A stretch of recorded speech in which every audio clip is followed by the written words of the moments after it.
नमस्कार दोस्तों। एक बार फिर स्वागत है आपका मेरे YouTube चैनल फसाने अजायब में। आइए सुनते हैं शिवानी द्वारा रचित उपन्यास कृष्णकली भाग 11 मेरे यानी डॉक्टर वंदना की आवाज में। श्याम कुमार ने अपना बजरा कस कस कर पास खड़े दूसरे बजरे से बांध दिया। गोल्डन एरो की चमक दमक के सम्मुख वह दुअन्नी वाली सवारियों से भरा भारी जर्जर मटमैला बजरा एकदम भिखारी लग रहा था। एक एक को खींचकर आंटी ने जबरदस्ती डुबकियां लगवाईं। बड़ी स्वाभाविकता से आंटी सीधा पल्ला मारे इकलाई धोती में लिपटी, सिर मुंह ढापे बजरे से पानी में उतरी तो हंसी के मारे बीबियन और कली का बुरा हाल हो गया। आंटी को डरी बच्ची की भांति पुचकारता एक वाचाल पंडा गहरे पानी में खींच ले गया तो बीबियन बोली, I am sure his flirting with aunty. बड़ी भक्ति में डूबी आंटी बार बार पानी में मुंह डुबोती और फिर किसी विराट व्हेल मछली की भांति छपाक से ऊपर निकल आती। बड़ी देर तक डुबकियां लेकर आंटी का पूरा दर किनारे पर लौट आया। न जाने कैसा जादू है इस पानी में। लगता है एक साथ 4 स्टोन वजन 4 डुबकियों में डुबो आए।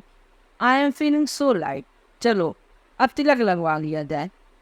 पृथुल शरीर से चिपकी गोली धोती, गोल चेहरे पर चिपक गए बाल और बालक ही सी दूधिया हंसी देखकर कली को लगा वह आंटी को नहीं किसी और को ही देख रही है। बजरे ही में एक कोने में चादर तानकर सबने गीले कपड़े बदल लिए। आंटी एक बार फिर अपनी जींस पहनकर बाहर निकल आईं। साड़ी ससुरी पैरों में फंसती है, बस साल में एक बार पहनती हूँ गंगा नहान को। देवी मत्थर गति से बजरा घाट की ओर बढ़ रहा था। किसी सारी नावें थी एक साथ, किसी में गाती बजाती स्त्रियां, किसी में गंगा मैया की जय, जमुना मैया की जय से आकाश भूल जाते यात्री, जल में बहती कुमलाई पुष्प मालाएं, चीर और पत्ते। कली और बीबियन को भी आंटी ने जबरदस्ती डुबकियां लगवा दी थीं। आर योर सिस इन द हॉली गैजेस, उन्होंने मुस्कुरा कर कहा तो कली का फुल चंद्रमुख जैसे क्षण भर को कुबला गया था। तब से वह अनमनी सी बजरे पर बैठी, कभी गहरे पानी में कोहनी तक हाथ डुबोती हुई सोचने लगती, कभी स्वयं ही अपनी बेचैनी की कैफियत ढूंढे नहीं ढूंढ पाती। क्या यह पतित पावनी सर्व तीर्थमयी भागीरथी का प्रभाव था? क्यों उसकी अंतरात्मा बार बार नंगी होकर उसे आज ऐसे लज्जित कर रही थी? खचाक से बजरा आकर नियत तख्ते से टकराया और वह अचकचा कर तटस्थ हो गई। बीबियन भी आंखें मंथी उठ बैठी। मुझे तो अच्छी खासी झपकी ही आ गई थी। लगता है इस बार साइमन की स्पीड कुछ धीमी पड़ गई थी। 3 बज गए हैं आंटी। कोई बात नहीं, चलो अब आराम से बैठकर तिलक लगवाएंगे और फिर गरम गरम कचौड़ियाँ। इन कचौड़ियों की काल्पनिक सुगंध को साल भर से सूंघती आ रही हूँ। आज तुम मुझे नहीं रोक पाओगी बीबियन। कली और बीबियन का हाथ खींचती आंटी लकड़ी के चौड़े तख्ते पर पालथी मारे बैठे एक गोल गोल चिकने चुपड़े चेहरे वाले पंडे की छतरी के सामने खड़ी हो गई। खूब बढ़िया चंदन की बिंदकियां लगाना पंडा जी। पिछली बार तुम्ही से तिलक लगवाया था, याद है ना? वाह वाह, याद क्यों नहीं होगा मेम साहब। किसी गाइड सा बाचाल पंडा एक साथ 2 सुंदरी कबूतरियों को हाथ पर बैठते देख निहार हो गया। इस बार मेला कुछ जमा ही नहीं। वह कहने लगा, न जाने कहाँ कहाँ से भुखमरे तीर्थ यात्री प्रयागराज में आकर जुटने लगे हैं। चंदन डोली भी घर से साथ लेकर चलते हैं। सुबह से बैठा हूँ, अब तक तुम जमा 7 त्रिपुंड बनाए हैं। हाँ बेटी, कौन सी त्रिपुंड बनवाओगी वैष्णवी? अनजान सी कवि ने अपनी बड़ी आंखें आंटी की ओर उठा दी। हाँ हाँ पंडा जी, वही ओवल शेप वाला, बड़ा पबेगा इसके चेहरे पर। क्यों है ना? आंटी बड़े उत्साह से तख्त के कोने में जम गई। क्यों नहीं क्यों नहीं, पंडा जी ने अपनी गुइया के चौड़े पत्तों से सेरियों में कली का दुधमुआ चेहरा थाम लिया। एकदम बाल बैरागिन का चंद्रमुख है माता। घुटने टेक कर बैठी कली के ललाट पर फंडे की मलय रोली की कटोरियों में डूबती तुलिका चिड़िया के पंख से दी गई गुदगुदी की सी सेहरन देने लगी। कैसा विचित्र अनुभव था यह भी, जिसने विदेश में अनेक वोटिक को अपनी उपस्थिति से धन्य किया था। वर्ल्ड फेयर के इंडियन पेवेलियन में जिस सुंदरी की एक झलक देखने को दुती विदेशी भीड़ अपनी सारी सभ्यता, शिक्षा एवं सुरुचि ताक में धर सहसा देसी नौटंकी की सस्ती भीड़ किसी सीटियां बजाने लगती थी, वही आज एक अनपढ़ पंडे के सम्मुख गवारी बाल वैष्णवी की बात घुटने टेक कर बैठ गई थी। कंठ में झूलती चवन्नी की तुलसी माला, खुले गीले बालों से टप टप कर टपकता पानी, दो कर्ण चुंबी आंखों के बीच सुबह नासिका से प्रशस्त चिकने ललाट तक खींचा वैष्णवी त्रिपुंड। क्या रस सांस के पृष्ठ यहीं साकार नहीं हो गए थे? आंटी मंत्रमुग्ध होकर उसे एकटक देख रही थी। बहुत पहले कमिश्नर शर्मा के साथ वे खजुराहों की ऐतिहासिक यात्रा पर गई थी। आज उन्हें बार बार यही लग रहा था कि उसी खजुराहों के 80 चंदेर मंदिरों से किसी सूर सुंदरी की मूर्ति जीवंत होकर पंडे से त्रिपुंड लगवा रही है। The same unsophisticated god of Khajuraho. वो मन ही मन ऐसे बुदबुदाने लगी जैसे वहाँ और कोई भी न हो, ठीक जैसे उन मंदिरों की नग्न मूर्तियाँ अंग के एक एक मोड़ मरोड़ के साथ अपने सौंदर्य का प्रदर्शन अनजान बनी करती दर्शकों को मोह लेती हैं। कभी हाथ में दर्पण लेकर, कभी गेंद से खेलकर, कभी भव्य गुड़िया के मरोड़ से। She displays her nudity form of sides of the body. क्या बक रही हो आंटी? अब उठ भी करी, एकदम हरिद्वार की जोगन लग रही है। बीवी इसका कर उठ गई। हाथ में दर्पण लिए अपने चेहरे की बदलती रंगत देखकर कली खिलखिलाकर हंसी रही थी कि किसी ने पीछे से आकर उसकी पीठ पर ठंडी हथेली धर दी। हाय मैं मर गई, जरा देखो तो इसे। बीबी जी, एकदम तुम्हारा ही सा त्रिपुंड लगवा कर कैसी बननी है? आज ही तुझे याद कर रही थी और तू मिल गई। कली हड़बड़ाकर उठी और उसके हाथ से पंडा दी की 2-3 रंग रोली भरी कटोरियां टन टन करती लुढ़क गई। नारायण नारायण, 100 रुपए का चंदन गिरा दिया बेटी, वह बड़बड़ाने लगा। त्रिपुंड रचित चेहरा लिए कली अम्मा से लिपट गई। वह अब भी उसकी बदली सूरत देखकर हंसे जा रही थी। हाय अम्मा, आप यहाँ कैसे आ गई? जैसे तू आ गई। अम्मा ने हाथ की गीली धोती तक बदल दी। हमसे तो तू कह के आई थी कि लखनऊ जा रही है और यहाँ बैरागन बनी हमसे भी पहले गंगा नहानी। अम्मा ने हंसकर चुटकी ली और कनखियों से कनी के साथियों की विचित्र भीड़ को देखा। हथप्रभ सी आंटी सकपकाकर एक ओर खड़ी हो गई थी। उस तेजस्वी नवांगता के स्निग्ध ललाट पर चमकती रोली के सामने उन्हें अपने ललाट पर बना त्रिपुंड एकदम नकली बनकर चुभने लगा। बीबी जी, बहुत दिनों से आग्रह कर रही थी कि इलाहाबाद आकर गंगा नहा लूं, पर गृहस्थी में ऐसी खसी कि 14 साल से बीबी जी यहाँ हैं और आज आ पाई हूँ। लल्ला छुट्टी पर आया था, उसे ही जिद करके खींच लाई, पर मरी तो कैसे आ गई यहाँ? ये मेरी सहेली है अम्मा, बीबियन, और ये है इसकी आंटी, ये है भाई। इसी ने बड़ी ज़बरदस्ती यहाँ रोक लिया। हठात सहेली के किरंटी नामोच्चार और आंटी की लाल पैंट देखकर अम्मा की विधवा बीबी जी वैसी विदा उठी। चलो भी भौजी, नहा धोकर अभी तिलपात्र किया है, कहीं फिर ना नहाना पड़े। एक क्षण में ही उस फ्रस्ट्रेटेड बाल विधवा का कर्कश स्वभाव पानी में तेल सा तैरने लगा। वह बड़बड़ाती आगे बढ़ गई। इन मरे मुस्टंड पंडों की भांति मती मारी गई है। देने पैसे के लिए धर्मभ्रष्ट हरामी ईसाइयों के कपाल रंग रहे हैं।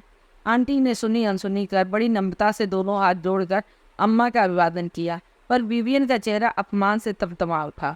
इनके कहे का बुरा मत मानना बेटी, अम्मा ने खिसियाकर कली के कंधे पर हाथ धर दिया। पता नहीं क्या देखकर तुझे ईसाई समझ बैठी। मैं कार से ही आई हूँ, परसों चली जाऊंगी। तू साथ चलना चाहे तो चलना। पर अम्मा, हम 2-3 दिन नवीन चाचा क्या लखनऊ भी तो रुकना है। अचानक कली की दोनों आंखें अम्मा के पीछे आकर खड़े हो गए। लंबे सावले युवक की ओर उठ गईं। अच्छा, तो यही था अम्मा का लल्ला? अब तक कहाँ छुपा था यह? या पेड़ की डाल से अचानक कूद कर खड़ा हो गया? कैसा हिंट दे रहा था ससुराल, इतने भी ना समझे। ऐसे थिंक स्किन्ड गैंडे की खाल नहीं है कली की। स्पष्ट था कि लखनऊ के 2 दिन के संभावित पड़ाव के उल्लेख से वह कली को सहमाना चाह रहा था। एक बार कली के जी में आया वह हंसकर कह दे तो क्या हो गया अम्मा, मैं भी 2-3 दिन नवीन चाचा क्या रुक जाऊंगी। पर आंखें चार होते ही उसका चेहरा विवर्ण हो गया। केवल धोती के परिधान के ऊपर पॉलिश की गई टीक की लकड़ी से चमकती नग्न चौड़ी छाती, इसी अरण्य जनशून्य वन में धूप सेकते नरव्याघ्र की सी किसी को कुछ न समझने वाली तेजस्वी आंखें और पतले क्रूर अधरों का व्यंग्यात्मक मंकी स्मित। पहले कुछ क्षण तक तो जैसे वह रोली त्रिपुंड और खुले गीले बालों के बनावटी जाल में उलझ कर रह गया, पर फिर वही व्यंग्यात्मक बंकिम स्मित तीखी पतली छुरी की भांति कली के धड़कते कलेजे के मुंह तक धस गई। Haven't we met before? उसने हंसकर पूछा। चौड़ी सील से छाती पर पड़ी यज्ञोपवीत की पीली डोरी कली के गले में फांसी का अदृश्य फंदा बनकर लटक गई। नहीं तो कली ने दूसरे ही क्षण अपने को संभाल लिया। एक बार वह फिर वही दूधिया भोले चेहरे की कली बन गई जो आबकारी के वरिष्ठ अधिकारियों को अपनी नन्ही तर्जनी पर बड़ी सुगमता से नचा लेती थी। कुछ चेहरे ऐसे ही होते हैं सनी, आंटी हंसकर कहने लगी, जिन्हें देखकर हमेशा यही लगता है कि उन्हें कहीं देखा है। शायद हमारी कली का चेहरा भी ऐसा ही है। मैंने भी जब इसे पहली बार देखा तो दिन भर याद करती रही, या मेरे मसीह, कहाँ देखा होगा मैंने इसे। चलो अम्मा, बड़ी हुआ बहुत आगे निकल गई हैं। बिना कुछ कहे ही वह दम्भी हुआ माँ की गीनी धोती उठा, एक बार फिर भी बिना विदा की कर्टसी लिए चला गया। चलूँ बेटी, अब कलकत्ता में ही फुर्सत से बात करूँगी। बहुत आगे निकल गए पुत्र के साथ चलने को अम्मा लंबी लंबी डगे मारती निकल गई तो विवियन बोली, ब्लास्ट हिम, क्या इन्हीं के साथ तू रहती है कली? बाप रे बाप, इससे तो कलकत्ता के चिड़ियाघर के शेर पिंजरे में रहने क्यों नहीं चली जाती? क्या करते हैं ये हजरत? समझते तो अपने आप को बहुत कुछ है। एम्बेसी में है, सुना मैं तो इन्हें आज ही देख रही हूँ। और कहता है कि हम कहीं मिले हैं माय फुट। कली मुस्कुराकर विवियन की बाह पकड़कर चलने लगी। भाभी के जी में आ रहा था, वो लपक कर कली के बालों में पड़ते चरण चिन्हों को चूम ले। अचानक उस पिकनिक की सलोनी सांझ में मूसन शब्द बनकर फूट गए उस सुबह व्यक्तित्व के स्वामी को देखकर भाभी का चित्त किसी अज्ञात आशंका से कांप उठा था। इसी के गृह में कली पेइंग गेस्ट बनकर रहती है, फिर भाभी के लिए आशा ही क्या रह जाती थी। पर चलो अच्छा हुआ, पहली ही मुलाकात में दोनों ने नंगी तलवारें खींच ली थी। मैं तो कहता हूँ आप ऐसे नैरो माइंडेड लोगों के बीच में मत रहिए। जिस मजूमदार, भाभी लपक कर कली के कदम से कदम मिलाता फौजी मार्च सा करने लगा। आपने सुना ना वह ऊंचे दांतों वाली औरत क्या कह रही थी? ईसाई क्या तिलक नहीं लगा सकते? अभी पिछले ही महीने में बनारस में कितने ही अमेरिकियों को धोती कुर्ता पहने त्रिपुंड लगाए घूमते देखा है। मारो गोली, हमें क्या लेना देना, हम वहाँ रहते ही कहाँ हैं? कली हंसकर कहने लगी, महीने में 25 दिन तो बाहर ही रहती हूँ। पर बंगले में पहुँचकर जब कली के पार्श्व में लेटी दिन भर की थकी विवियन नींद में डूब गई, वह बड़ी देर तक करवटें बदलती बनी। कैसा आश्चर्य था कि क्षण भर को भी वह व्यक्ति नहीं मिल पाया, पर स्वयं वह शायद उसे पहले बड़ी देर तक नहीं पहचान पाई थी, और यदि वह कुछ नहीं कहता तो शायद पहचानती भी नहीं। धोती की लाग लगाए इस व्यक्ति में और विदेशी वेशभूषा में सवरे उस सांझ के दुदुल्के में मिले उस व्यक्ति में क्या धरती आकाश का अंतर नहीं था? फिर भी वह संध्या शायद पलक झपकते ही उसके लिए घातक बन सकती थी। कली की ही भांति एक व्यक्ति और भी वैसी ही करवटें बदल रहा था। कन्नलगंज में बुआ जी का अपना पक्का मकान था। इलाहाबाद के अधिकांश पर्वतीय परिवार कन्नलगंज में ही बसे थे। उन्हीं मुर्गी के दरबोके से छोटी छोटी खिड़कियों, सकरे द्वारों और सामने खुले निर्लज्जता से गंधाते संडासों के बीच बुआ जी का लाल ईंटों वाला मकान छोटी मोटी हवेली सा ही दिखता था। नीचे की 3-4 कोठरियों में दर्जी, लॉन्ड्री और हलवाई की दुकानों से ही काफी किराया आ जाता था। फिर बुआ जी अकेली जान थी, उस पर बरसों से ढीला पाई दांत से पकड़कर सेतती चली आ रही थी। मकान के ठीक नीचे के कमरे में आटे की एक विराट चक्की दिन रात कोयल सी कुंकू मारती मानो ज्वार चना गेहूं पीसती रहती, और उसी के निरंतर सहवास का प्रभाव शायद बुआ की तीखी जिह्वा पर भी रिस गया था। कभी मेहरी, कभी किराएदार, कभी जमादारनी को हुए बेमतलब अपने दंगल पर खींच कर ढुलकती ही रहती थी। मुझे एकदम ही रान बेसहारा समझ लिया है इन हरामियों ने। 4 महीने से इस संड मुस्टंड हलवाई ने 1 पैसा किराया नहीं दिया है। कसम खाकर कह रही हूँ बोझियो, वे 2 दिन के लिए मिलने आई गौ सी सीधी भावच को दंगल पर खींच कर सुना रही थी। तुम लोगों ने तो मेरी ओर से आहें मोद ली, तभी तो यह मुस्टंडा शेर बन गया। कभी कभी जी आता है इस गेंडे को इसी की कढ़ाई में फोए के साथ भूज दो। बहुत बड़ी कढ़ाई में स्तूपाकार खोए को भूजते मोटे हलवाई के कानों में शायद बुआ के हृदयहीन प्रस्ताव की भनक पड़ गई। वह वहीं से हंसकर कहने लगा, जरूर भूज डालो बुआ जी, पर कढ़ाई जरा बड़ी चढ़ाना, ऐसा ना हो कि नीचे गिर पड़ी। देख रही हो ना बजियो, मेरा कैसे ठिठोली कर रहा है मुजरान रंडफुली औरत से, जैसे मैं इसकी भौजी लगती हूँ। पर बुआ का रोदा कंठ स्वर कुछ ही क्षणों के बाद बदलकर मीठी हाथ लगाने लगता। अरे राधा किशन, मेरे लिए आधा से उसी खोए की बर्फी भिजवा देना ऊपर, जो अभी बूझ रहा था। जिस दिन खाने के बाद मीठा ना खाऊं, लगे खाना ही नहीं खाया, ऐसा मिष्ट दंत है निगोड़ा। अभी लो बुआ, आज से क्या 3 पाव तोड़कर भेजता हूँ। और किराए की एक छोटी किस्त राधा किशन फौरन ऊपर भिजवा देता। फिर शायद संदीप पत्र पर दोनों के हस्ताक्षर भी हो जाते, क्योंकि सबसे ऊपर की मंजिल पर लेटे प्रवीण के कानों में हलवाई के साथ देर से चल रहे बुआ के वाक युद्ध की बकर बकर नहीं सुनाई देती। कुछ देर तक वो बुआ का कर्कश कंठस्वर, चक्की की गल गल और अम्मा की नरम आवाज़ सुनता रहा। फिर सब शांत हो गया। कितनी भोली थी अम्मा, कोई भी मीठी बातों के जाल में उन्हें फंसा सकता था। शायद ऐसी ही वाक चातुरी और भोली सूरत से उस लड़की ने भी अम्मा को फांसा हो। नहीं, उसे धोखा नहीं हुआ था। ठीक ही कहा था उस सरदार ने। एक बार उस चेहरे को देखने पर कोई भूल नहीं सकता भाई साहब। 2 वर्ष पहले कुछ ही पलों तक देखे गए उस चेहरे को वो सच नहीं भूल सका था। तभी तो बहुरूपियों के चातुर्य से रंगे पिते जबरदस्ती पावन बनाए गए त्रिपुंड रचित चेहरे के बीच भी उसने 2 वर्षों की फरार अभियुक्ता को सहज ही पकड़ लिया था। उस बार अम्मा बाबूजी को बिना सूचना दिए कि वो काबुल से कलकत्ता आ गया था। घर पहुंचा तो द्वार पर बड़ा सा ताला लटक रहा था। पड़ोस के जस्टिस साहब से पता लगा अम्मा बाबूजी दोनों जगन्नाथपुरी की रथ यात्रा देखने गए हैं, हफ्ता और बाद लौटेंगे। प्रवीर वैसे ही सूटकेस लटकाए लखनऊ चला गया था। नवीन कक्का उसके समवयसी थे और मित्र ही अधिक थे, चाचा कम। छोटी उम्र में ही साकी 6 रुपये जाती रही। फिर कक्का ने दूसरी शादी नहीं की। सेक्रेटरिएट में अच्छी नौकरी पा गए थे। नया गांव में बाप की बनाई 10वीं मंजिली कोठी थी। जब भी प्रवीर छुट्टियों में घर आता, नवीन कक्का से मिलने का प्रोग्राम अवश्य बनाता। होने को तो पिता के चचेरे भाई थे, पर बहुत वर्षों तक दोनों भाई ये जान ही नहीं पाए कि नवीन कक्का उनके सगे चाचा नहीं है। कपड़ों के ऐसे शौकीन थे कि वह सारी तनख्वाह ही कभी कभी कपड़ों और भूतों में फूंक डालते। ऐसा आमोदी स्वभाव की गाने की महफिल गुप्ती वो आधी आधी रात तक चलती रहती। मलमल का चंपे की कलियों वाला गोटदार लखनवी कुर्ता, एक बदला पजामा, कंधे तक झूलते बाल और फरसिंग बिल्ले की नरम मोटी मूछ सी पुष्ट मूछें। अनोखा व्यक्तित्व था नवीन कक्का का। भतीजा आता तो कक्का उदार मेजबान बनते, फंड से रुपया निकाल लाते। कभी कुल्हड़ों में कुल्फी फालूदा चला आता तो कभी रबड़ी का दोना। पर उस बार जब प्रवीण लखनऊ पहुंचा तो दुर्भाग्य से नवीन कक्का को अचानक किसी आत्मीय का श्राद्ध कराने पहाड़ जाना पड़ा। घर की चाबी प्रवीण को थमाकर वह दूसरे दिन अल्मोड़ा चले गए। दिन भर उनकी अलग पुस्तकों से ठसी अलमारियों को प्रवीण दीमक बना चाटता रहा। संध्या को वह अपने एकांतवास से स्वयं ही उठकर बरामदे में खड़ा हो गया। इतने वर्षों में से लखनऊ बहुत ही नहीं बदला था। नवीन कक्का के नए मकान गांव की उस गली की एक एक रेखा वैसी ही धरी थी। सामने लगा छोटा सा पार से लगी बड़ी सी कोठी, दाईं ओर मुड़ गई गली के सिरे पर लकड़ी का वही डाल और टाल के टीले पर बैठी हुई बिनती टाल की स्वामिनी वही हुईया। दूसरी टेढ़ी मड़ी गली जो सीधे अमीनाबाद के चौराहों पर जाकर मिलती थी और जिस नुक्कड़ के विसाती के यहाँ से वह मीठी रंगदार बोलियां, पतंग और माजा मारा करता था, वह अब भी वैसी की वैसी ही धरी थी। चुचके से गालों वाला वह बूढ़ा विसाती अब भी वही लंगड़ा चश्मा वैसे ही पीली डोरी से बांध कर कान पर लटकाए रहता था। हल्की बूंदाबांदी के साथ अचानक उस दिन जर का फूल उड़ गया।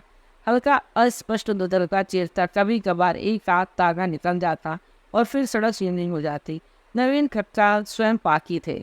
भतीजे को भी वह अपना स्टोव रसद सब कुछ निकालकर सौंप गए थे, पर प्रवीर उनकी अनुपस्थिति में नित्य पार्टी में ही जीम रहा था। वह सोच रहा था कि ताला मारकर गंज की ओर निकल चले कि वह लड़की बंगाल की आंधी के अप्रत्याशित झोंके की भांति आकर उससे लिपट गई।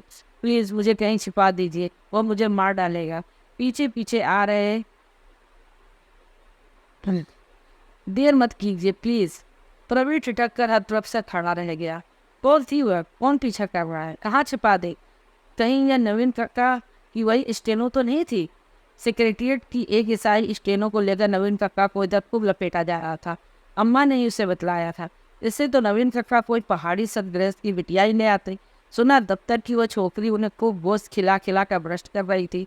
नवीन के बहन बहनोई सबको खिला पिला कर फांस लिया है छोकरी ने। दुर्गी के बच्चे तो उसे अब मामी कहकर भी पुकारने लगे हैं।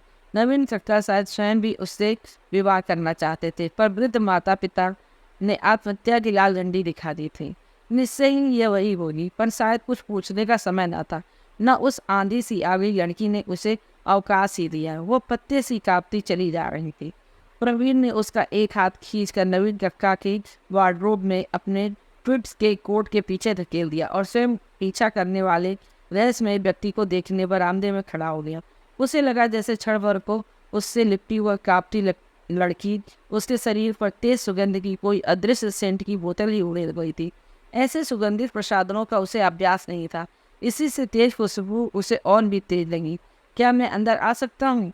आकस्मिक स्वर से चौंक कर प्रवीण ने आंखें उठाई। पर्दा उठाकर एक सहमा सा लंबा सरदार झांक रहा था। आइए, प्रवीण ने कुर्सी खींच दी और बिना धन्यवाद दिए वह धम से बैठकर बुरी तरह हाँफने लगा।